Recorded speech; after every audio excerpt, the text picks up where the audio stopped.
হরে কৃষ্ণ। শ্রীমদ্ ভগবদ গীতা কি যায়। তো এসে গেলাম ভগবদ গীতা সন্দেশ নিয়ে। সবাইকে স্বাগত নদিয়া বিহারি সন্দেশ ইউটিউব আর ফেসবুক চ্যানেলে। তো আমরা পরপর এসে গেলাম প্রভুপাদের যে মনোভাব উদ্দেশ্য সেটা আমরা দেখলাম। তো এরপর আমরা দেখছি বর্তমান এখন এই যে ভগবদ্গীতার মাহাত্ম্য বলা হচ্ছে। তো ভগবদ্গীতার এই মাহাত্ম্য এটি লিখেছেন বলদেব বিদ্যাভূষণ প্রভু। তো আমরা শিখলাম গীতার যে যে সাবজেক্ট ম্যাটারগুলো রয়েছে, আমরা ম্যাটারগুলো দেখছি। ভগবদ্গীতা শান্তি পর্বের 25 থেকে 42 অধ্যায় পর্যন্ত।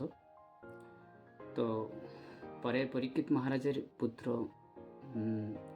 বৈশম্পায়ন ঋষির কাছ থেকে এই ভগবদ্গীতা শ্রবণ করেন। তো এরপর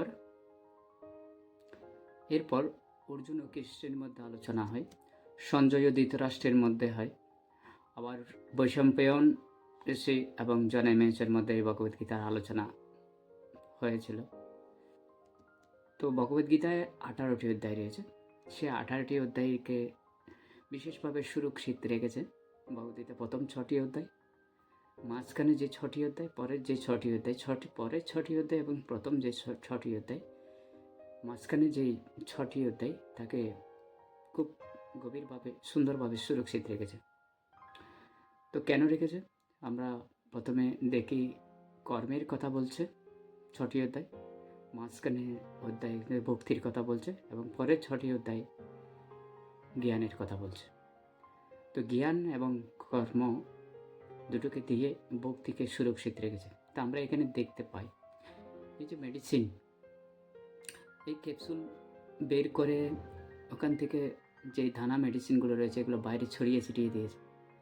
তো ওখান থেকে আমরা কখনো বাছাই করে আমাদের রোগের নিরাময় করা সম্ভব নয়।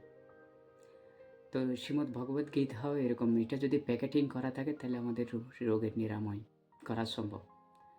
তো ভগবদ গীতাও ঠিক এরকমই, এই 6টা অধ্যায়, মাঝখানে 6টা অধ্যায়কে খুব সুন্দরভাবে সুরক্ষিত করে রেখেছেন যেন আমরা এটা বাছাই করে ভক্তি জিনিসটাকে ওখান থেকে বাছাই করতে পারি। হরে কৃষ্ণ।